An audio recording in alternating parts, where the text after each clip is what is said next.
They say old houses keep secrets. But what if the house doesn't just keep the secrets?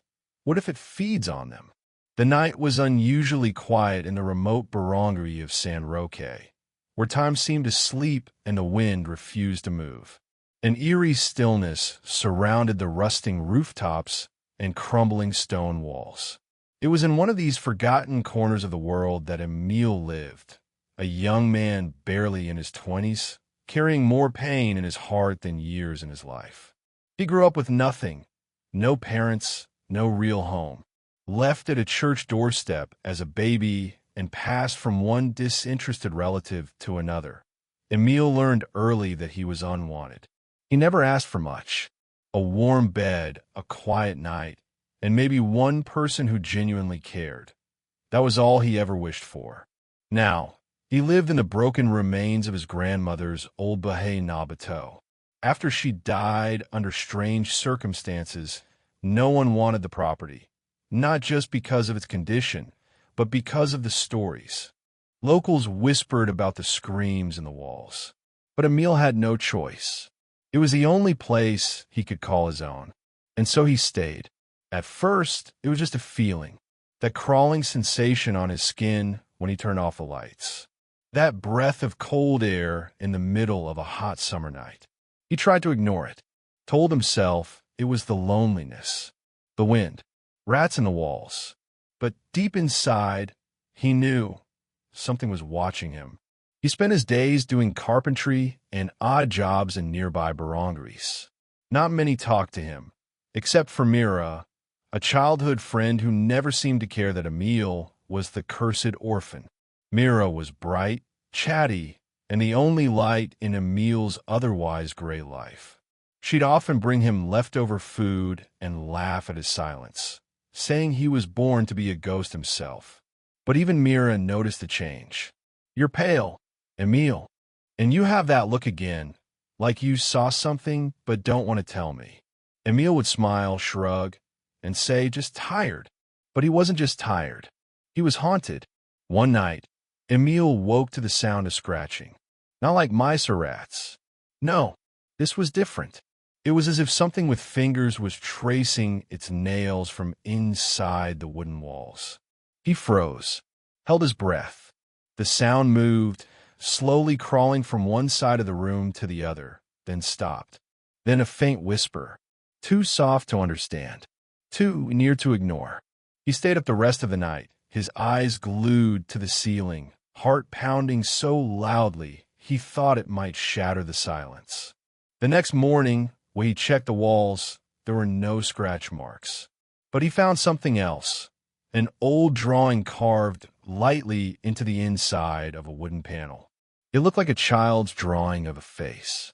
But the face had no eyes, just an open mouth, as if frozen in a silent scream. That was just the beginning. The days grew heavier. At times, Emile would hear faint sobs when he stepped into the hallway. Doors would creak open on their own. Lights flickered despite there being no electricity in most parts of the house. And at night, the whispering returned, always just at the edge of understanding. Mira remained his only connection to sanity. When she was around, the house stayed quiet, almost as if it feared her presence. But the moment she left, the walls seemed to breathe again. One afternoon, they sat outside under the dying mango tree.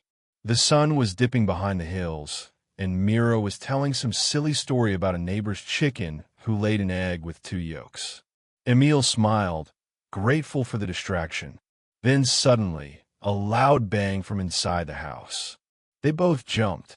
"Probably just the wind," Mira said quickly, her smile faltering. But Emile knew better. He felt it in his bones. That night, he stayed up again. And this time, he didn't just hear the whispers. He saw the wall move. It rippled like something inside was trying to push through. He ran to it, pressed his ear against the wood. What he heard chilled his soul. "Help me." A child's voice. So soft, so broken, it didn't sound human. The voice faded. The wall was still again. Emile backed away, trembling.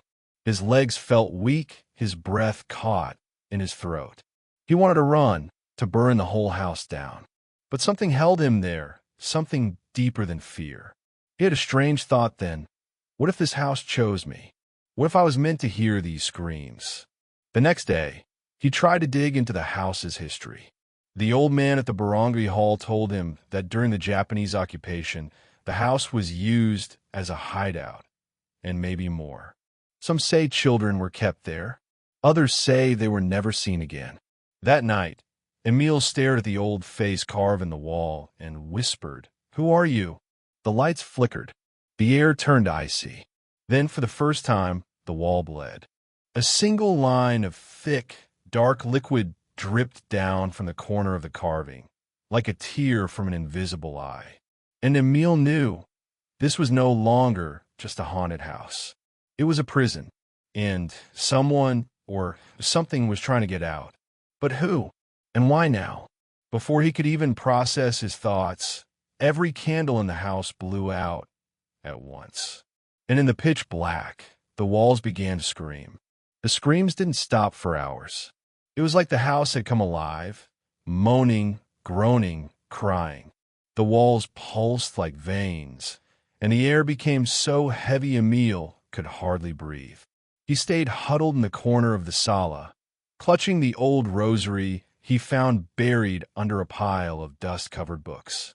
He had no idea if it still worked, but in that moment, faith was all he had. By dawn, silence returned. Not peace, silence.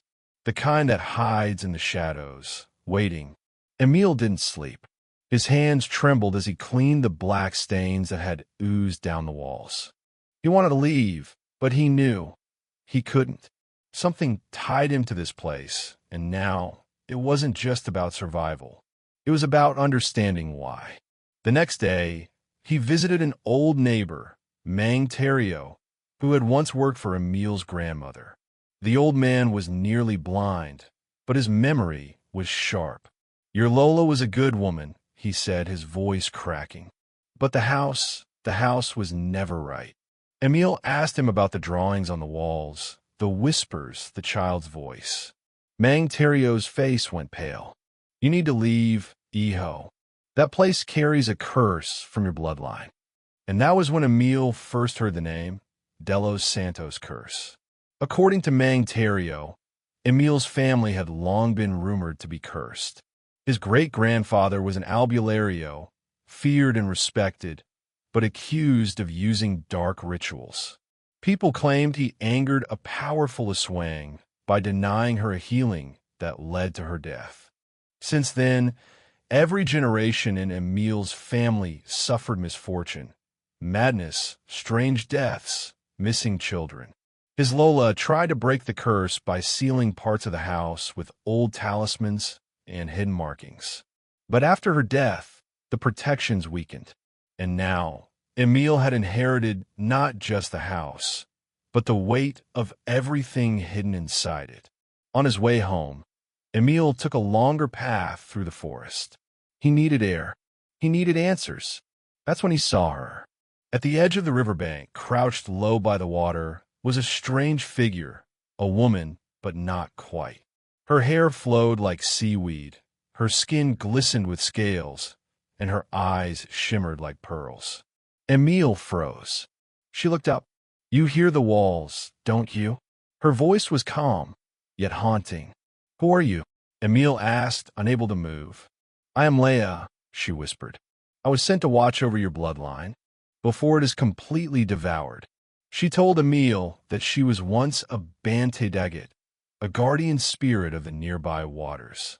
Long ago, her realm and Emil's ancestors made a pact. When the pact was broken by dark rituals and betrayal, balance was shattered. The curse that haunts his family now is more than just punishment. It is a binding. Something deep and ancient has tied itself to the blood of the Delos Santos. "Your house is a vessel," Leia said, "a prison for something that should have never been disturbed." Emil felt a tightness in his chest. "Can it be stopped?" he asked. Leia didn't answer. Instead, she opened her palm. Resting there was a mutia, a small, pearl-like stone glowing faintly with soft blue light. This was once your Lola's. It's a key and a shield. It chooses only one bearer. The moment Emil touched it, he felt a surge of energy like cold fire crawling through his veins. Visions flashed in his mind.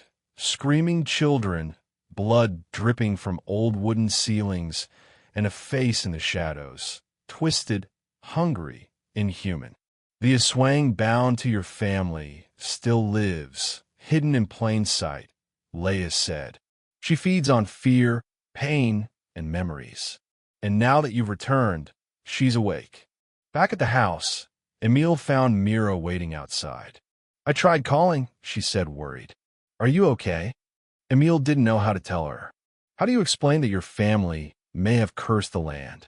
That a spirit of darkness sleeps inside your walls? He just nodded. I think I'm going crazy.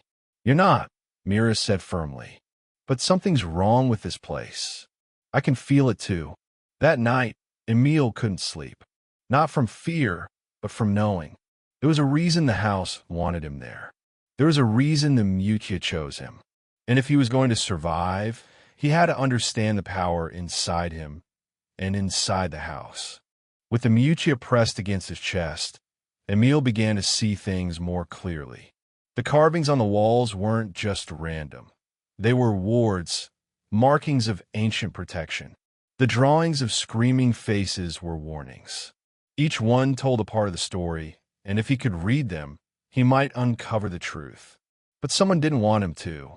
The next day, someone left a bundle of herbs on his doorstep, blackened, rotten, and bound with red string. An ayat, a warning used in ancient Filipino witchcraft. Someone nearby knew he was awakening, and they didn't want him to continue. That night, Leia appeared again, this time inside the house. The Mutia glowed when she arrived, and the air shimmered around her. You are not ready, she warned. But you must begin. She led Emil to the basement, one sealed off and hidden beneath heavy stone. There, they found a locked chest covered in dust and symbols. With the Mutia, Emil unlocked it. Inside was a journal, his Lola's handwriting. The pages revealed rituals, prayers, and records of strange events. Names of missing children, dates of blood moons, notes about a woman named Aling Rosa, a midwife who lived down the hill, suspected of being an Aswang in disguise. She never aged, the journal said. She was there when I was born, and she looked the same when my mother died. I think she's watching the house, waiting. Emil's hand shook. Aling Rosa still lived in the same nipa hut, always quiet, always watching. He'd passed her many times.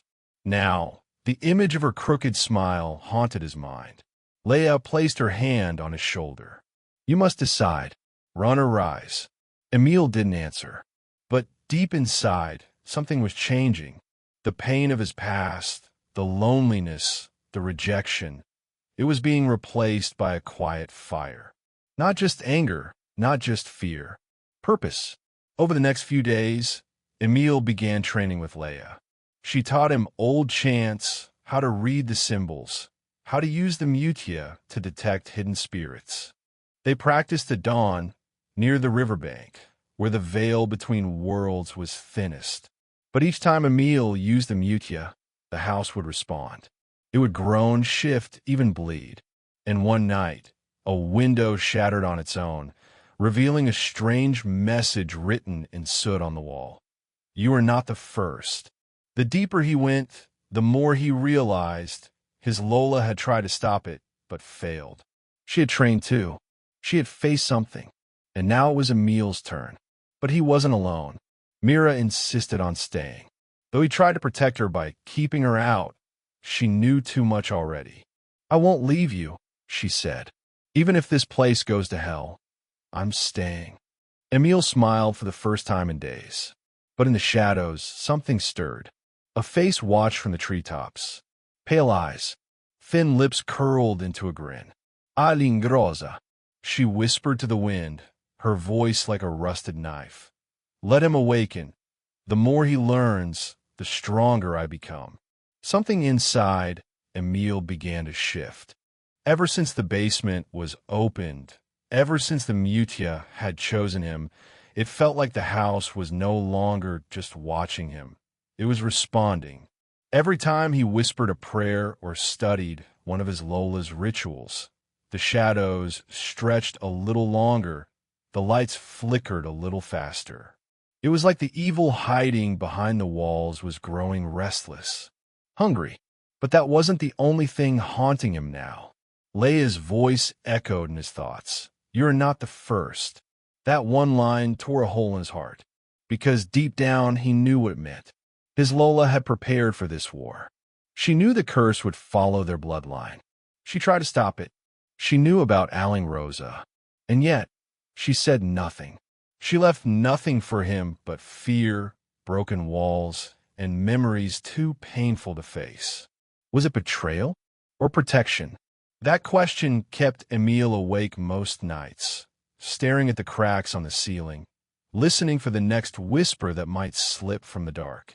One afternoon, while cleaning out the attic, Emil found a box hidden beneath loose floorboards. Inside were old letters, faded, wrinkled, and written in shaky handwriting. They were from his mother. He barely remembered her, just soft hands, a lullaby, then nothing. He was told she died when he was young, a sickness. But in the letters, she wrote about the same nightmares Emil had seen. Walls that weep, voices in the mirror, cold fingers brushing skin at night. And in one letter, written the day before she vanished, "They want me to give you to them, Emil. The pact is not yet broken. I can feel it watching you. I won't let it take you, even if I must leave." His breath caught in his throat. His mother didn't die. She left to protect him, but the bitterness still burned. Why didn't anyone tell him? Why was he raised with silence, left in the care of strangers and distant cousins who never wanted him? His whole life, he carried the weight of rejection. And now, he knew, it wasn't because they didn't care. It was because they were afraid. Afraid of what Emil might become. That night, the nightmares returned. This time, he was walking through the house, its halls stretched and warped, lined with mirrors instead of doors. In each reflection, he saw himself, but older, bloodied, eyes filled with rage.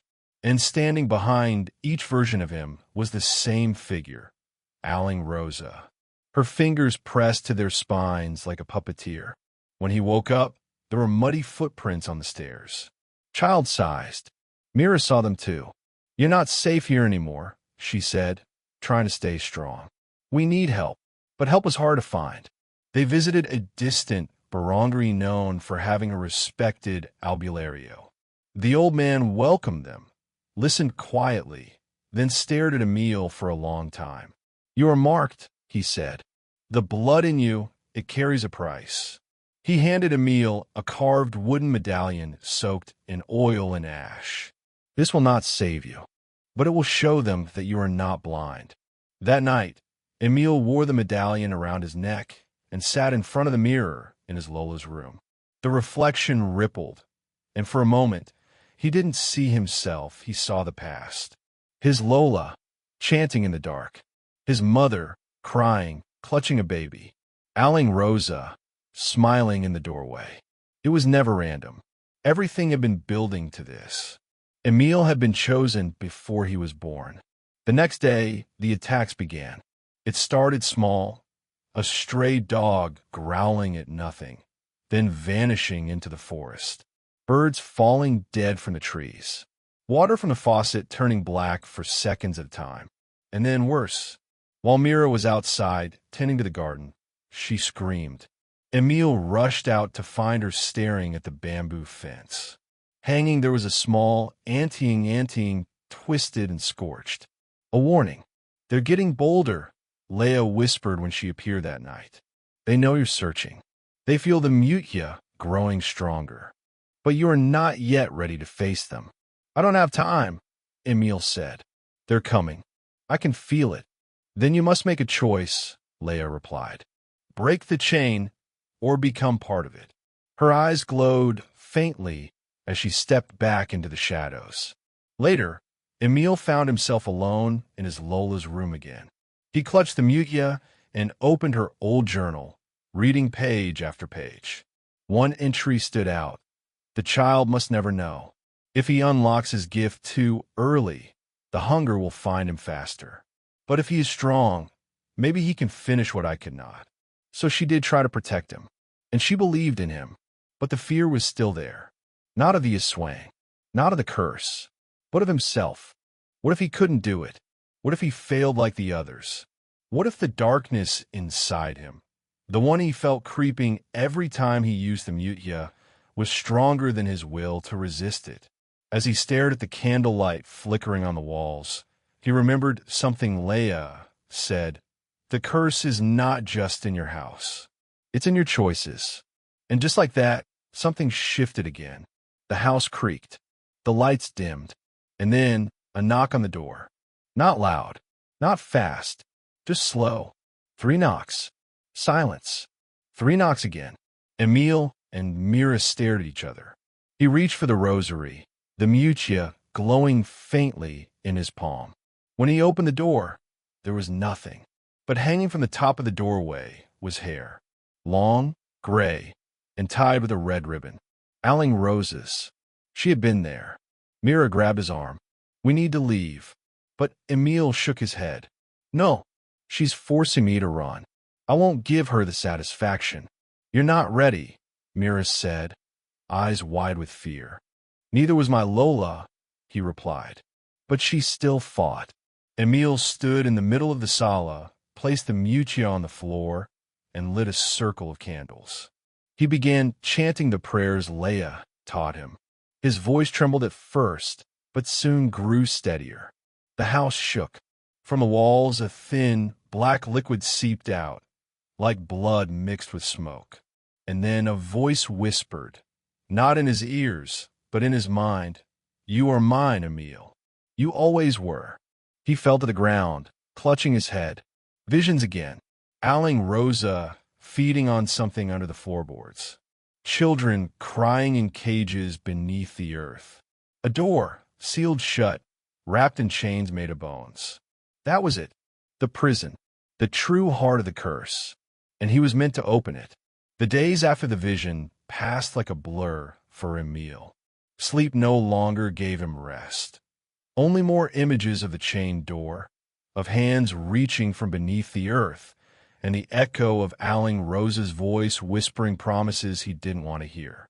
Each morning, the house grew colder. Even with the windows open and sunlight pouring in, a chill clung to the walls like mold. Plants in the garden started wilting without reason.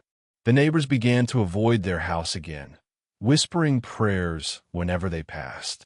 A chicken was found dead at their doorstep, its eyes missing, its blood used to draw strange marks on the concrete. Mira burned more incense. She placed salt at every window and door, but it didn't stop the feeling that they were being watched, every second from the shadows. One night, the wind carried a new sound. Laughter, children's laughter, but twisted, echoing from deep within the walls.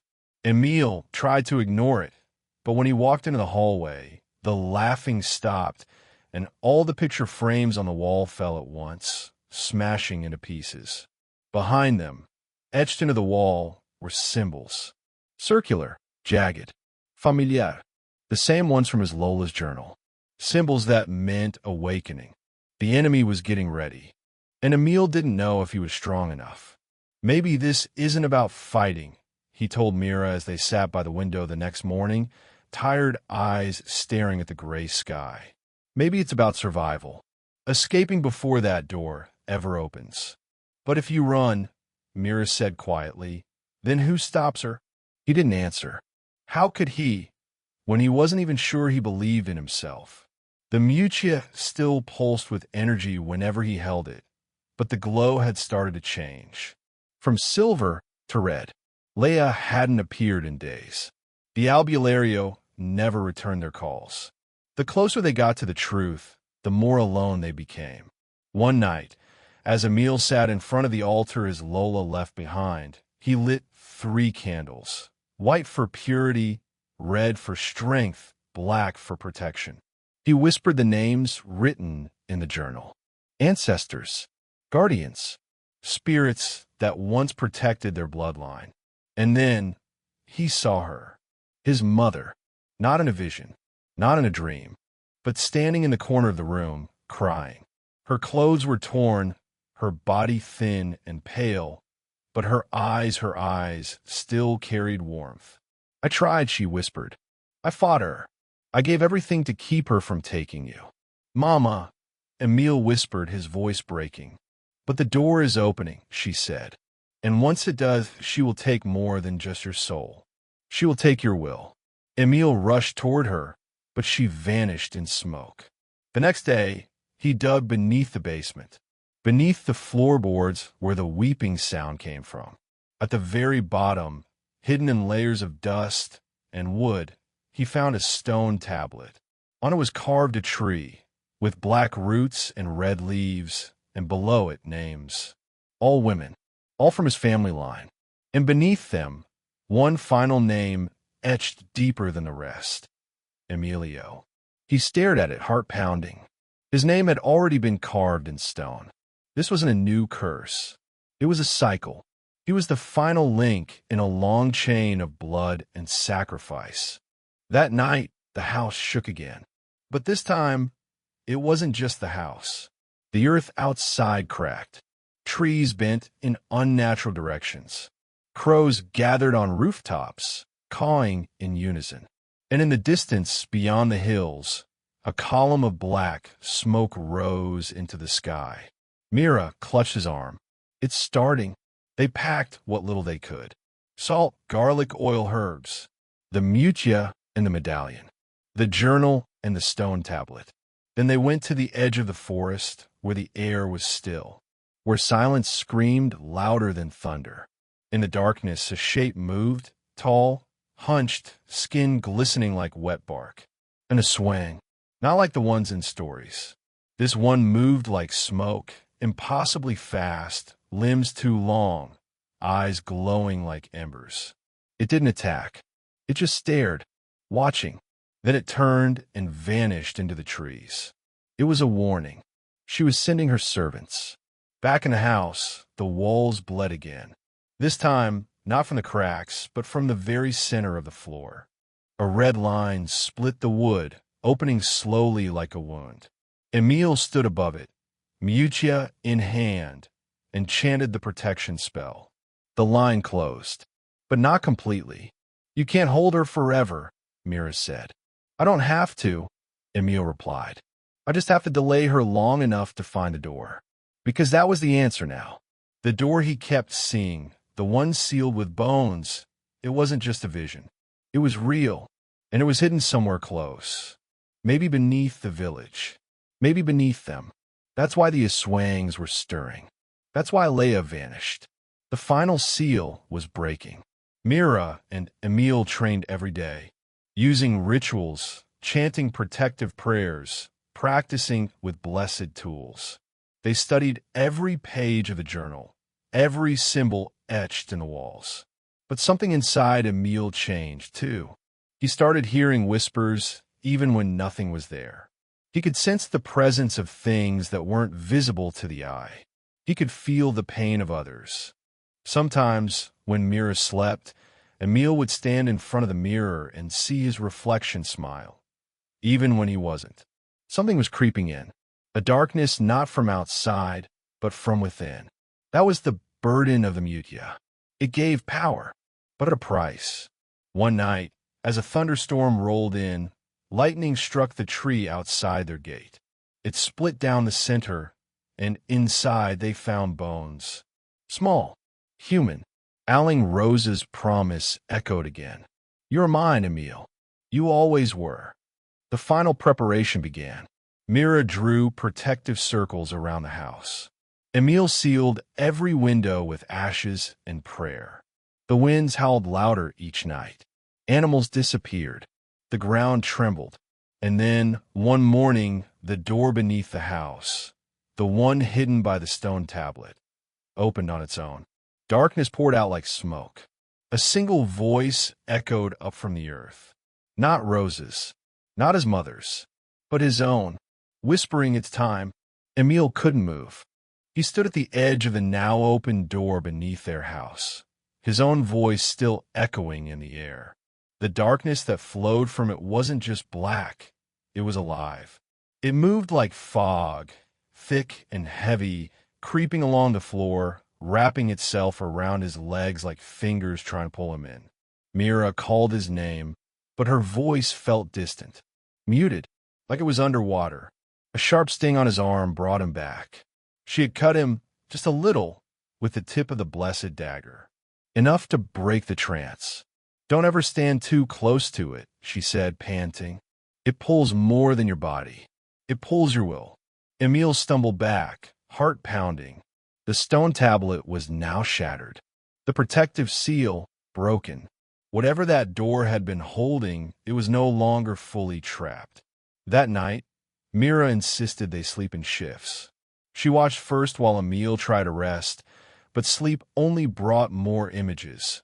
A burning village, screams in the wind, shadows climbing walls like insects.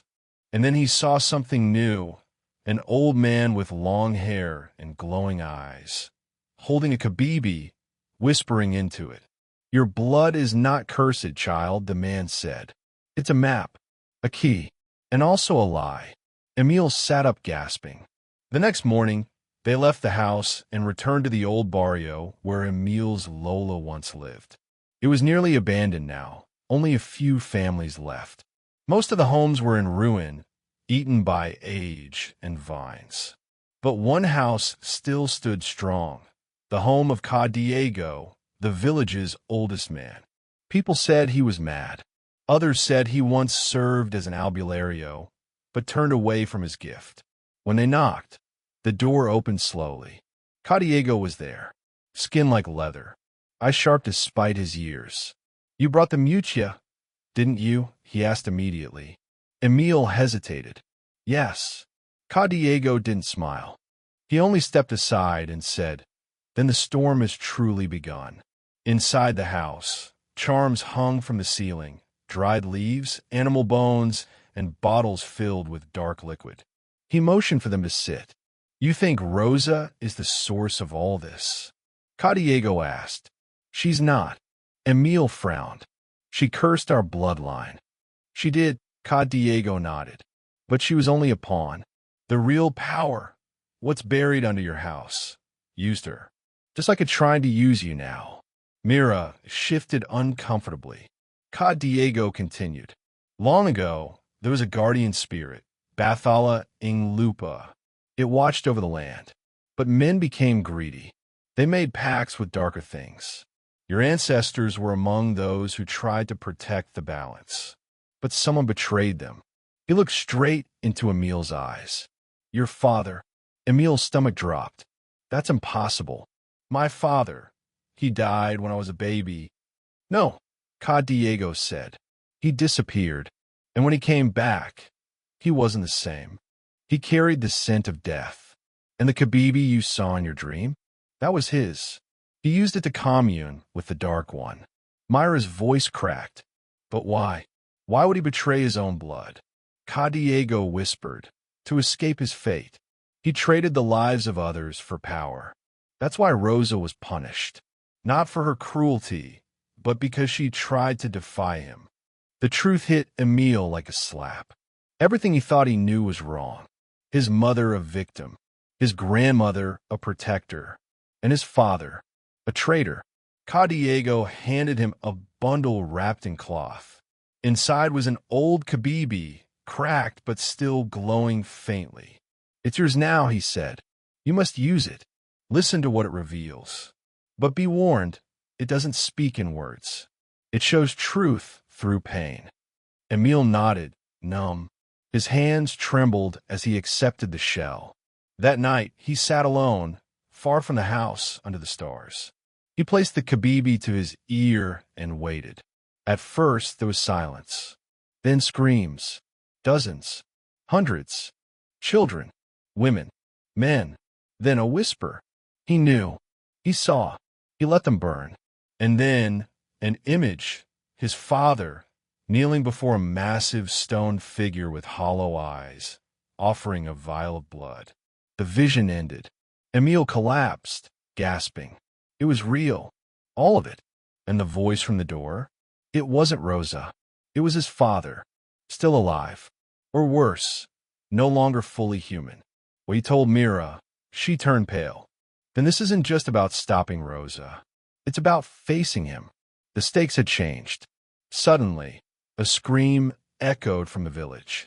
They ran. One of the houses was burning. Inside, a woman cried out, clawing at her face. Her skin boiled like it was melting. And on the wall, written in black smoke, "Return what is ours." Ca Diego arrived too late. The woman was dead, the air thick with rot. "The Aswangs are getting bolder," he muttered. "They know you're close to the truth." But the biggest shock came the next morning. Leia returned, bloodied, weak, but alive. "I was taken," she said, "by your father. He leads them now.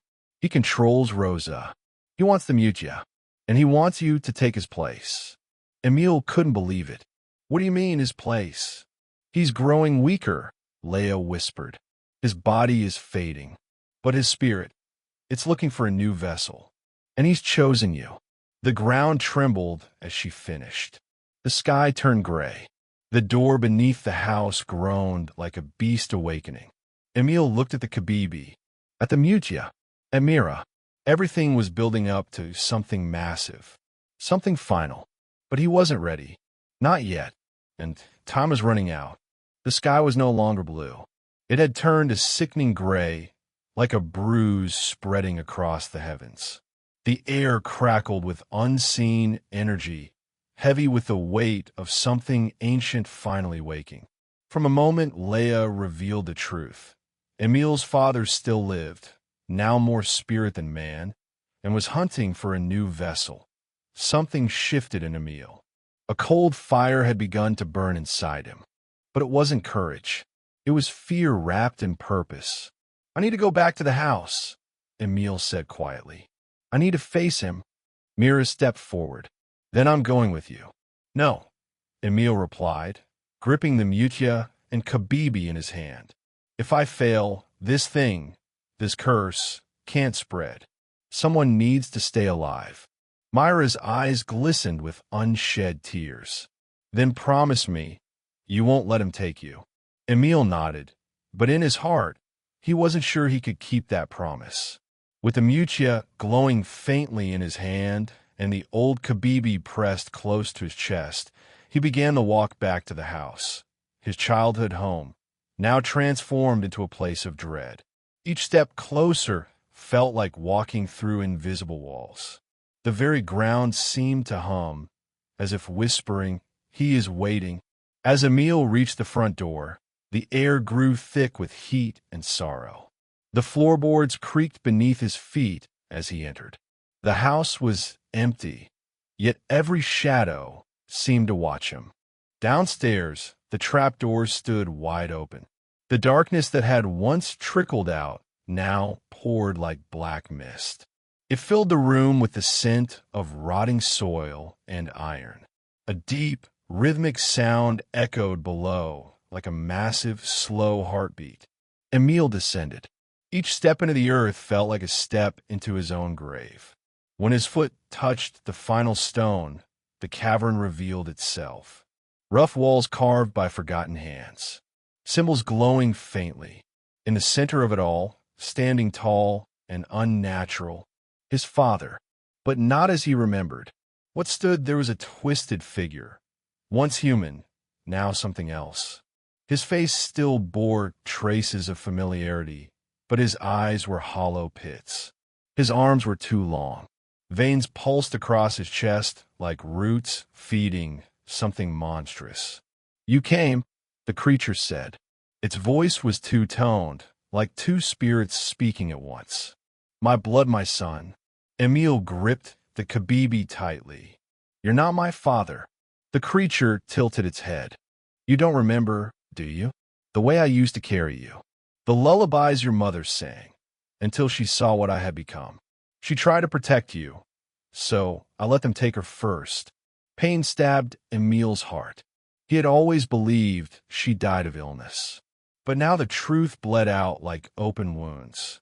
You betrayed everything, Emil whispered. You let darkness into our blood. I am our blood, his father said, stepping forward. You carry me in your veins. That's why Rosa couldn't kill you. You are the key, Emil, the perfect vessel. With you, I will live again. The walls shook. Black vines burst from the ground and wrapped around Emil's legs. He struggled, but the darkness began pulling him forward. You see, the voice echoed. Even the land knows you are mine. But then, a sharp cry echoed from above. Mira. She had disobeyed. From the top of the stairs, she held something in her hands, the other half of the broken stone seal. She tossed it with all her strength into the pit. The stone exploded with light, searing through the vines. Emil dropped to the floor, panting. No! The creature howled, its form flickering. Emil stood, now bathed in light from the mutia that pulsed in his hand. The Kabibi began to sing, not with music, but with a memory. Visions raced through Emil's mind, his ancestors standing side by side, holding hands, facing the same darkness long ago. One of them looked like him. You were never meant to fight alone, the memory whispered. It is through love that darkness breaks. Suddenly, Mira was beside him, gripping his hand. Together, they stepped forward. The creature screamed, its form convulsing. You cannot reject me. I am your blood. But you are not my soul, Emil said. And you are not my future. He plunged the glowing Kabibi into the ground. The earth cracked. Light burst from the stone symbols, wrapping the creature like a net. It thrashed, cried, begged, but Emil didn't look away. With Mira chanting words from Ca Diego's teachings, and Emil holding tight to the memory of his mother's love, the ritual surged. The creature split apart, light pouring from its chest. Screams of the trapped echoed through the cavern until silence, just silence, and the smell of rain. They collapsed to the ground, exhausted, trembling. Above them, the sky began to shift. Clouds parted. Morning light finally returned. Back in the village, Ca Diego met them at the edge of the woods. You ended it, he said, but not all darkness is gone. Only one seed was destroyed. Others will grow. Emil nodded. Then I'll be ready. Ca Diego placed a hand on his shoulder. You carry the past, but you choose the future. As they walked back to what remained of their home, something strange happened. The once dead tree in the center of the yard bloomed. Small white flowers. Delicate. Alive. The curse had lifted. Or so they thought. That night, as Emil placed the Kabibi on a small altar, preparing to lock it away forever, it pulsed one last time. He picked it up, curious, listening once more. A whisper, but this time not his father. A child's voice. He wasn't the first. Emil froze. What do you mean? He whispered. But the voice faded, and the shell grew cold. He looked at Mira, who was staring at the same blooming tree outside. What if this was just one door? She asked. Emil didn't answer, because deep inside, he already knew. There were more walls, and more screams waiting behind them. The morning after the final battle came slow and quiet. The kind of silence that feels like the world is holding its breath. Emil sat alone beneath the blooming tree in their yard, the same tree that had once been lifeless and cold. Its white flowers shimmered gently in the breeze, like whispers of peace returning to a land that had known too much pain. Birds began to return. He watched as sunlight broke through the clouds, warm and golden. For the first time in years, he didn't feel the weight of dread pressing on his chest. But he didn't feel light, either. Just still. Mira walked up beside him, holding 2 cups of salabat. She handed one to him and sat down quietly. "It's over," she said softly. He nodded, but not forgotten. The events of the past weeks played in Emil's mind like broken film reels. Flashes of pain, betrayal, magic, and blood. But also strength, friendship, and the quiet power of remembering who you are. That night in the cavern didn't just kill the monster. It opened something inside him, something deeper. Later that day, Emil and Mira returned to Ca Diego's hut to give him the Kabibi and Mutia. The old albulario was waiting by the door, already sensing them from afar. "You both lived," Ca Diego said with a smile that didn't reach his eyes. "We survived," Emil replied, handing him the objects. "But I'm not sure we won." Ca Diego nodded slowly. "Victory isn't always clean. Sometimes it's just waking up the next morning."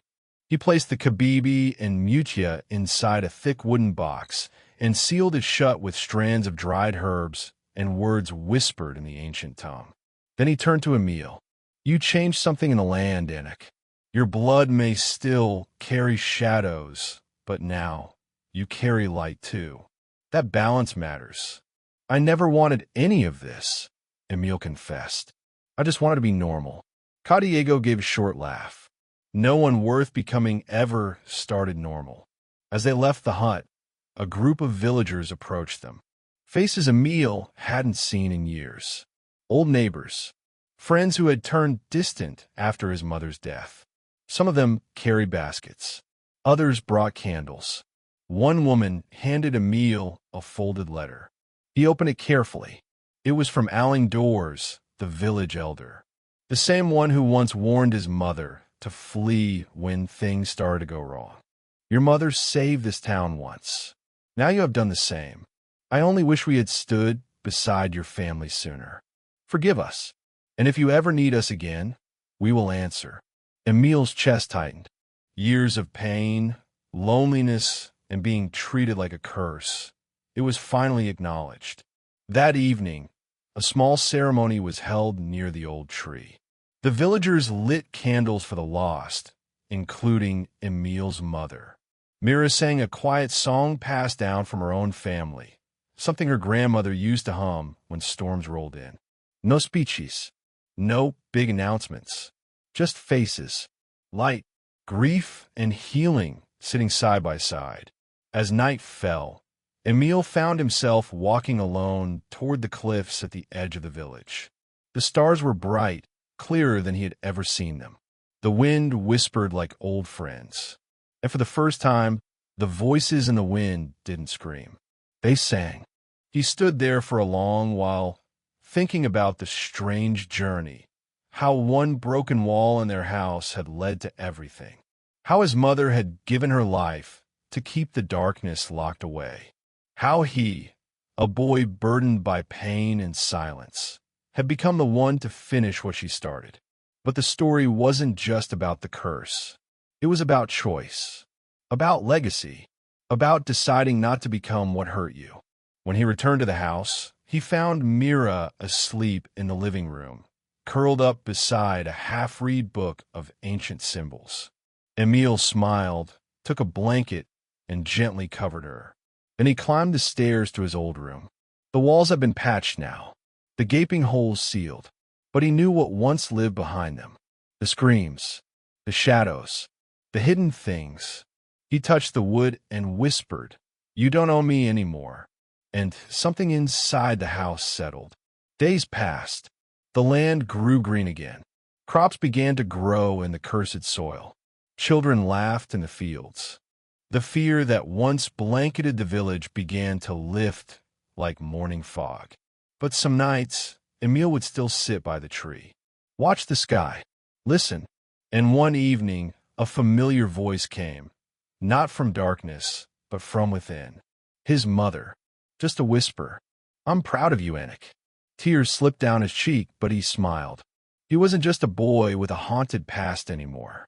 He was the guardian of what came next. A few weeks later, Ca Diego gave Emil a small leather-bound journal. Inside were notes from generations of albularios, secrets of protection, healing, and the balance between the seen and unseen. I want you to keep this, he said. You don't have to be what I am. But one day, someone will need you again. Emil looked at Mira, who simply nodded. I'll be ready, he said. And so life began again. Not as it was, but as it should be, rebuilt, scarred but whole. The house stood tall once more, and deep within its walls, no screams remained. Only echoes of a boy who chose light, even when the world around him was full of shadows. Final reflection. Sometimes, the scariest stories aren't about monsters hiding in the dark. They're about the ghosts we carry inside us. But when we face them, when we look them in the eye and choose love, truth, and courage, we don't just end curses. We rewrite our story, one chapter at a time. And maybe, just maybe, we become someone else's light in the dark. The end.